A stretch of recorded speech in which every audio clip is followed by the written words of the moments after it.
We're on track to hit the highest annual average growth rate in over 13 years. And I will say this right now, and I'll say it strongly, as the trade deals come in one by one, we're going to go a lot higher than these numbers, and these are great numbers. Now, it's become a running theme. Trump defies the critics again and again. In the latest example, well, the fairly stunning GDP numbers that dropped earlier this morning. But it was no surprise to me, like clockwork, the media are doing their level best to downplay the great news.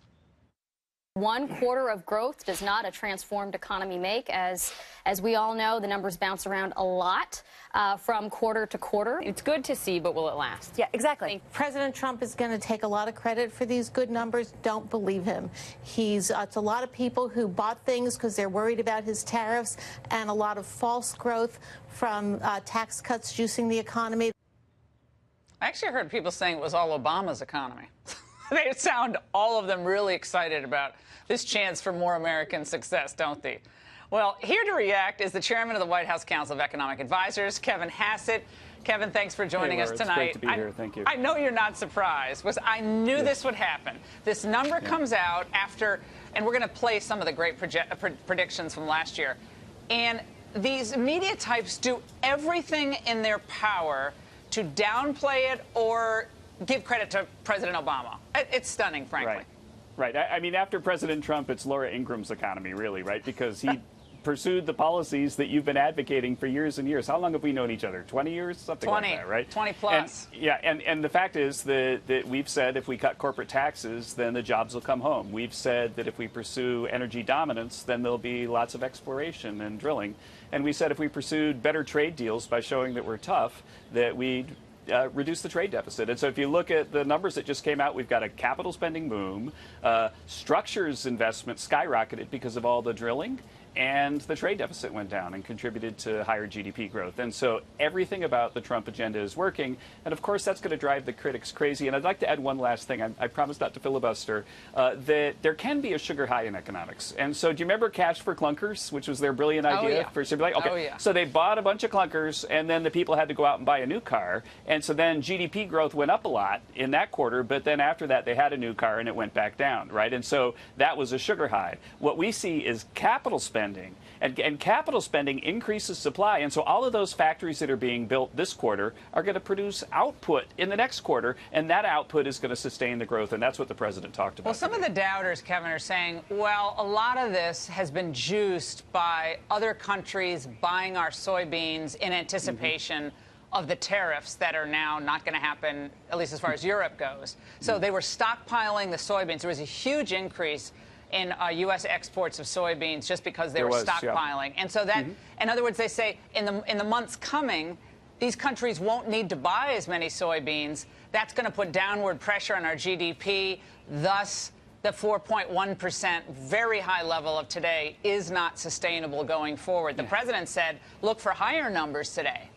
Well, you know, I don't know higher numbers, but I don't want to disagree with the president either. But the fact is that, you know, we understand farmers in the White House. We know that the soybean crop is, you know, about to be harvested in September, and prices have gone down. And in part, they've gone down recently because the Chinese did stockpile, you know, lots of soybeans in anticipation of a trade dispute. And so that is true. But there are a lot of other things in the trade data, too, like the reshoring of activity because we're no longer in an unattractive tax environment.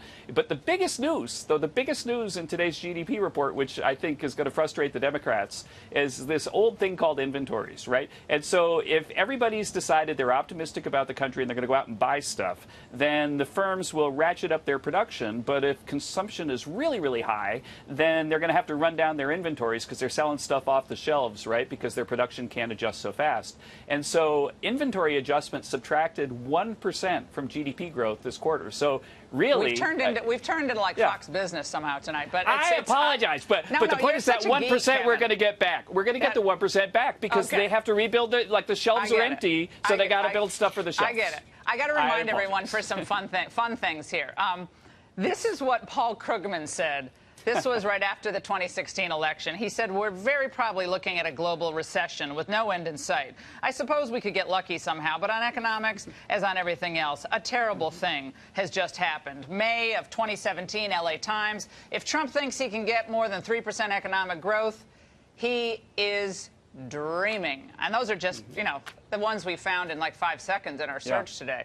But the critics are there. And Jeb Bush is, by the way, saying that, yeah, this is great because of the tax cuts, but you now have to do immigration reform and you have to have free trade policy. So he was kicking the tariffs on the way to the praise there, Kevin. Final comments. Well, the president's strong stance on trade has delivered a lot of progress in these negotiations on the trade deals. And remember, the objective is to open up European markets, open up other markets for agricultural products and other products from the U.S. And you saw the really great news from the EU this week. That would never have happened if the president hadn't fought for America's workers and stood strong, as you've been advising him to do.